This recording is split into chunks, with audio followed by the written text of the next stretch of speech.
Michelle here, and I have my friend Cassie here, who is going to go over all of our post-run static stretches that I know I'm guilty of this too. We don't always get our stretch on like we should, but we want to help. We want to make it super easy and simple. So Cassie, get into it and let's do our static stretches. Yeah, thank you. So I'm Cassie Lopez. I'm a doctor of physical therapy. I am licensed. I currently work with kiddos in pediatrics, but I am super interested and in the process of really getting involved more on the side of athletics. And so I have created a great stretching program that is static. Static is what you do after your run. So static stretches are more focused on the elongation of the tissue. So when you're running, your muscles are working and working, and so they're kind of tensing up. If you ever notice that you finish your run, you feel kind of tense, that's why. And so the goal of the static stretching is to lengthen those muscles back out. That's why it's done after the run and not before.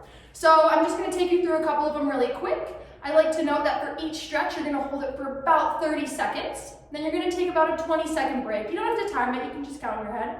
And then we'll hold it again for another 30 seconds. So it's important that we're doing this multiple times, but we also don't need to hold the stretch all the way through. Your muscles need a little bit of a break. So we'll do 30 seconds, 20 seconds, 30 seconds, and then we'll move on to the next leg and then to the next stretch. So the first one's seated hamstring. We're gonna take a spot on the floor. You can make a little bit of a figure four if that's more comfortable for you, so we can do one leg at a time. You can also do both legs, but most people find that's best. We'll start with our right leg. You're gonna be in a little bit of a forward position. You're gonna bend and hinge at your hips.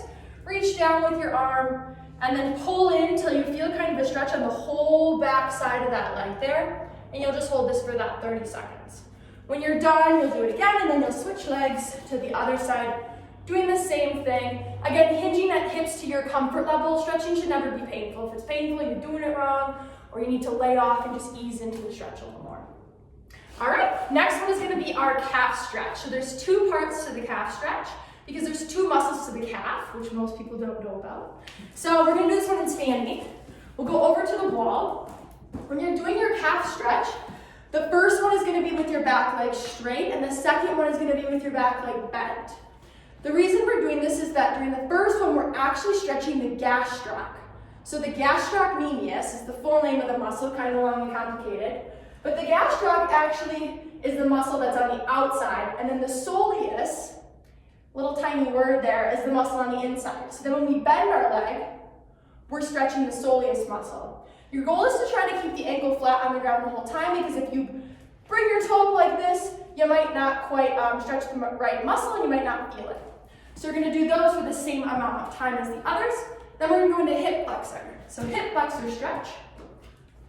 Pretty straightforward. You can hold on to something if you need to for balance, or you don't have to. You're gonna reach behind you and then pull back till you feel a stretch on the front side of your muscle. That's your hip flexor. And then you can switch legs. So the next one that we're going to be doing is our figure four stretch.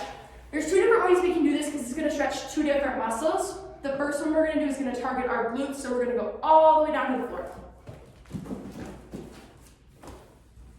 All right, so when we're on the floor, we're gonna take whatever leg we want to stretch. That's the leg that's gonna be up. So in this case, it's the left leg. The left leg's gonna make a little bit of a figure four over our right leg. We're gonna reach our hands back behind our right leg and then hold it here. You should feel it in your left glute, so in this area down here. If you don't feel it, you can just squeeze a little harder and kind of pull forward. And then we'll switch. Perfect. So we'll hold those for 30 seconds on, 20 seconds, and then 30 seconds again. The next one that we're gonna do is a similar figure four, but we're gonna be in seated. So we're gonna stay right where we're at. Crossing the leg over, again, making that figure four shape. And then if we're working on the left side, again, the side we're working on is the side that's making the four. We're gonna take our other hand, and we're just gonna apply a little pressure. This figure four is doing stretching for the inside of the hip. So before we targeted the glutes, which is the back of the hip, right now we're targeting the inside of the hip, or your internal rotators of the hip.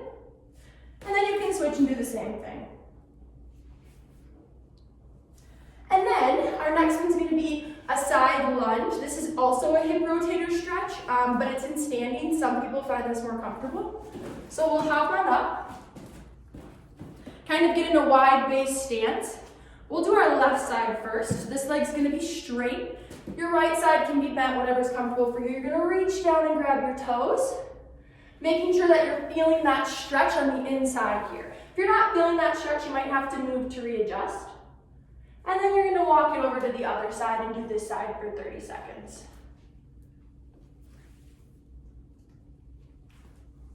All right, and then our very last one is our butterfly. A lot of people know the butterfly.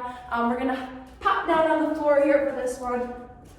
You're gonna start out in a really tall stance, just grabbing your feet. Some people don't start out as wide as I do. A lot of people might start out like this, and that's totally okay. Start out where you're comfortable. And then the goal here is to bend and hinge at the hip. So you're not gonna create like a rounded back, you're gonna keep a tall posture, and then push down into your legs to stretch them out.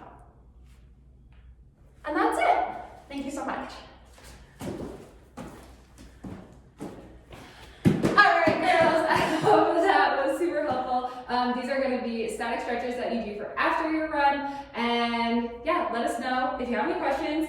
I think that was great. I'm going to try and stretch a little bit more after my runs now, but yeah, let us know if you have any questions at all. Leave a comment. Don't forget to like this video if this was helpful information, and do all the YouTubey things like subscribe, all that stuff. And girls, we'll be back for more stretching and all the fun body things that us runners sometimes forget about, but we really need.